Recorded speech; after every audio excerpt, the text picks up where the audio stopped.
Sa pag-abot ng ating mga pangarap, alam nating lahat na hindi madali ito. Kakibat nito ang katakot-takot na pagtitiis, sakripisyo, pagpapasinsya, paghihintay, pagsisipag, at disiplina.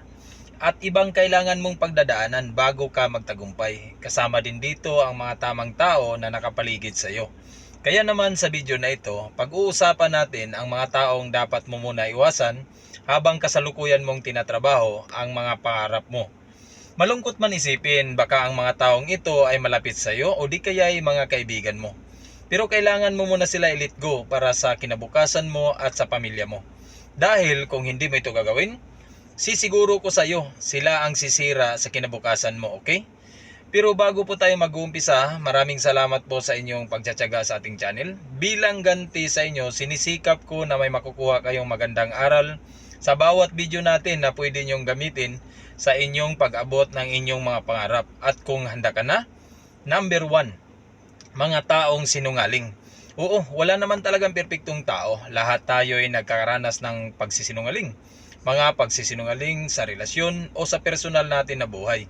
Kaya lang, ang pagsisinungaling, kung maging habit mo na ito, mas higit na itong nakakasira hindi lamang sa iyong sarili, pati na rin sa ibang tao at higit sa lahat, pati rin sa pangarap ng kasama mo.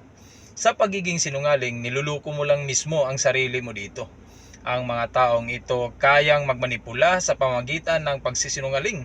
Minsan ang mga taong ito ay piling nila mas magaling pa sila sa psychiatrist at nakakalimutan ng mga taong ito ang kaibahan ng katotohanan kumpara sa pagsisinungaling.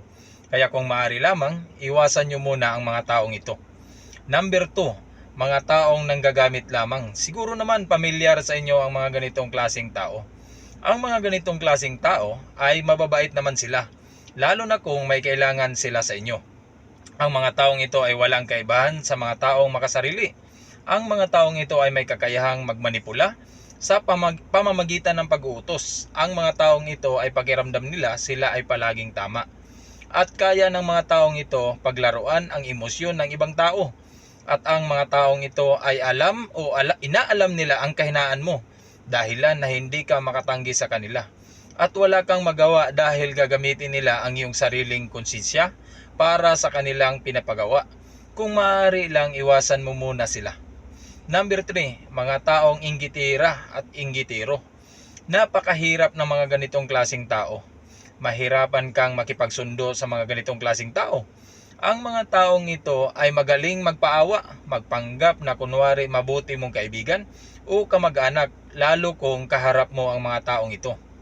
Pero pag nakatalikod ka, ang mga taong ito napakaraming sinasabi patungkol sa iyo, patungkol sa pamilya mo at sa ibang tao. At ang mga taong ito napakaraming inggit sa kanilang katawan. Mga taong sa halip na pupuriin yung mga ibang tao na nakagawa ng mabuti o may accomplishment sa buhay. Pero wala, marami pa rin silang masasabi. At kahit sa magagandang bagay, meron pa rin silang masasabi. Halos sa lahat ng pagkakataon, puro toxic lang ang maririnig mo sa kanilang bibig.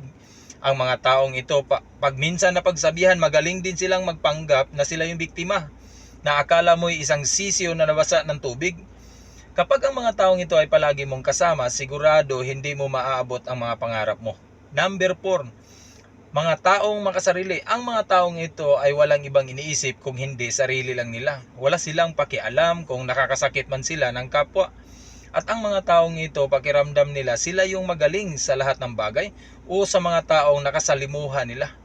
Pakiramdam ng mga taong ito, hindi na nila kailangan ng mga taong nakapaligid sa kanila.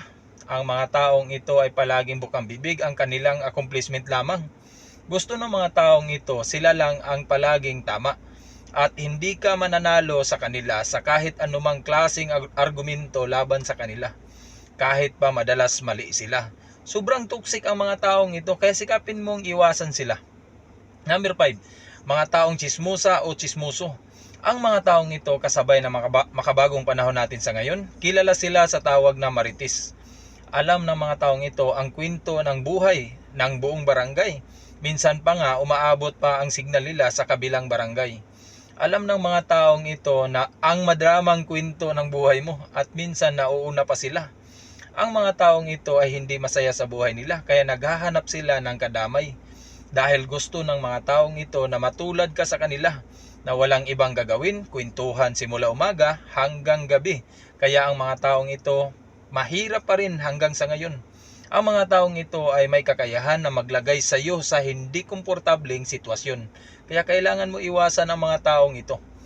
Bago po natin ipagpatuloy ang pang-anim sa video na ito, sisikapin kong bisitahin ang mga bahay nyo.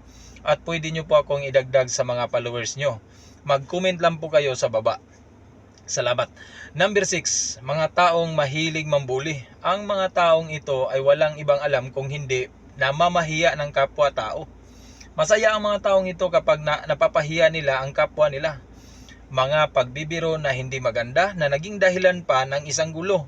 At kung hindi ka naman ganitong klaseng tao, pero ang kasama mo gumagawa ng pambubuli sa kapwa, may posibilidad na madamay ka rin.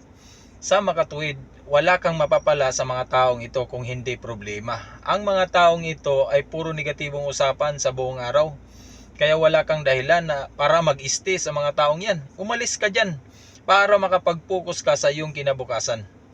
Maraming salamat po ulit sa inyong pagsubaybay. Hanggang dito na lang po ang ating video. Paalam.